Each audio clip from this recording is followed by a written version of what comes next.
يا صباح الخير، عاملين ايه؟ معاكم نونة من قناة حياة نونة.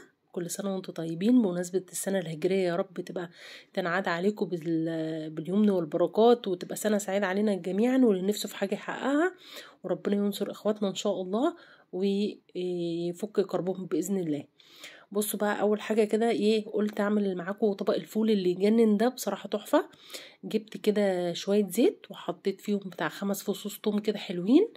خلاص، وهفضل ايه اشوحهم. وانا بعد بقى ما حطيت وحضرت الحاجة، بصراحة لقيت النور قطع. فانتوا لازم تتعودوا ان ايه، ساعات كتيرة مش كتير قوي ان انا ممكن اصور والنور قاطع، لان انتي بتعملي الحاجة والنور بيقطع عليكي فجأة. خلاص تمام. فقلت بصراحة هكمل التصوير وانا وحظي بقى.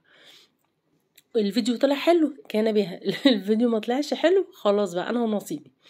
بصوا بقى كده، هفضل اشوح الثوم. خلاص. لحد كده ما يصفر، بس ما تحرقهوش، يعني لما يتحرق هيبقى طعمه ممرر في الفول ويبقى مش حلو. كنت انا مدمسه فول بقى، قلت اعمله بقى ايه، حاجه طازه كده. احطه ايه بقى بالطريقه بتاعتي كده، نفطر بيها، بصراحه يفتح النفس، جنب بقى بيض مقلي، جبنه، اي حاجه بقى اللي موجود عندك. وبعد كده كنت مقطعه 3 طماطم وايه صغيره كده، وعندي فلفل حراق طبعا كنت مخزناه. بصوا يا جماعه، تدميس الفول هتلاقوه موجود في القناه، حلو جدا، وانتوا هتشوفوا شكله دلوقتي عامل ازاي. بجد جربوا الطريقه دي، حلو قوي، هيبقى فاتح معاكي، وبصوا احلى من بتاع الشارع كمان مره. هفضل بقى ايه اقلب كده زي ما انتوا شايفين. اللي مش عايز جماعه فلفل حراق يقدر يحط فلفل الوان، اللي عنده فلفل اخضر، رومي، اللي انت عايزاه. تمام. عايزه تضيفي حاجه كمان، عايزه عندك خضره، ممكن تضيفيها على الخلطه دي، تبقى حلوه قوي برضو، وكلها فايده. هحط بقى شويه فلفل اسمر كده زي ما انتوا شايفين. انا قلت بقى اصور على الفلاش بتاع الموبايل، يا رب بقى يكون التصوير يعجبكم، معلش سامحوني، عشان في ناس ايه ما بتحبش التصوير المظلم ده شويه، بس انا شايفاه يعني اهو ماشي. وبعد كده هحط شويه كمون، وافضل ايه برضو اقلب كده زي ما انتوا شايفين. وطبعا الملح طبعا ما ننساهوش، بس ما تزوديش الملح، عشان لو طلع حادق مش هتعرفي تتصرفي فيه ازاي. خلاص، فحطي حبه حبه وتدوقيها، ولو انت ايه عايزه ملح تاني زودي. انا اكتر حاجه بكرهها في حياتي ان انا احط ملح كتير يا جماعه. لو الحاجه دلع تقدري تتصرفي وتعالجيها، لكن لو الحاجه حادقه لا بصراحه.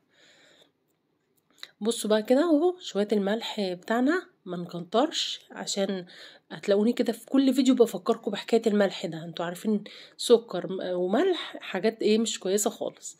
فربنا يا رب يديكوا الصحه ويدينا بحق النبي يا رب. خلاص كده زي ما انتوا شايفين. بصوا بقى، هسيبها بقى كده اهو تستوي مع بعض كده، تاخد ايه مع بعضها. خلاص، عشان ايه انا عايزه الاوضه تتهري شويه. جبت بقى ايه طبق الفول، شايفين بقى الفول المدمس في البيت حلو ازاي. جبته بصراحه، وقلت بقى ايه عشان الطاسه ما تتجرحش، عشان هي سيراميك. جبت شويه فول في طبق كده ستانلس، وايه وقلت اهرسهم بالشوكه، عشان ما اعملش في الطاسه. وانت برضو كده لو عندك اي طاسه بقى، تيفال، سيراميك، جرانيت، حطي في طبق خارجي، وبعد كده حطي الفول عليه. انا بقى هنا ايه قلت اجهز كده الفول لحد ما ايه الطماطم والفلفل.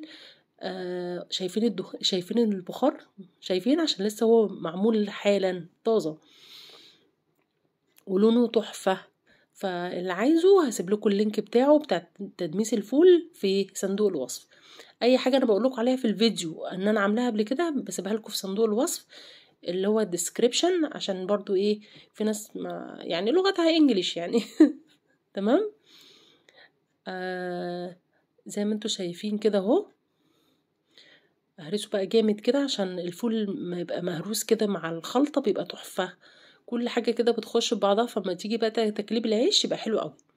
وعلى فكرة الوصفة دي برضو تبقى حلوة قوي للي بيعمل دايت، ممكن تقليب المعلقة كده حلو قوي، يبقى معاكي خفيف ومفيد. يعني الفول بروتين، والطماطم بقى والفلفل ايا كان هيبقى مفيد جدا ليكي. فطبق كده تقدري ايه تفطري بيه الصبح، اهو زي ما انتوا شايفين كده اهي. بصوا اهي اتهرست اهي معايا. انا تقريبا زودت هنا فلفل اهو، زودت فلفل اهو، وبرضو بقلب كده برضو عشان ايه، عايزة ايه تتهرس خالص. يا رب يكون فيديوهاتي بتعجبكم يا رب كده ايه وتكملوها للاخر. بصوا بقى انا كده اهو هبدأ بقى ايه اقلبها برضو تاني. انا بسيبها شوية على النار وارجع لها تاني، هسيبها على النار والاحسن ان انت تغطيها. تمام كده. بصوا بقى في لقطة كده في الاخر وانا بغرف الفول بعد ما اتعمل، بصراحة اتمسحت مني، فانتوا سامحوني بقى. بصوا كده حطيت بقى الفول، هبدأ اقلب كله كده مع بعض، قلبيه كويس قوي عشان كله ايه بقى طعمه كده واخد في بعضه كده وكل حاجة داخلة ببعضها بجد. يعني الاكل اللي هو ده بياكل جامد.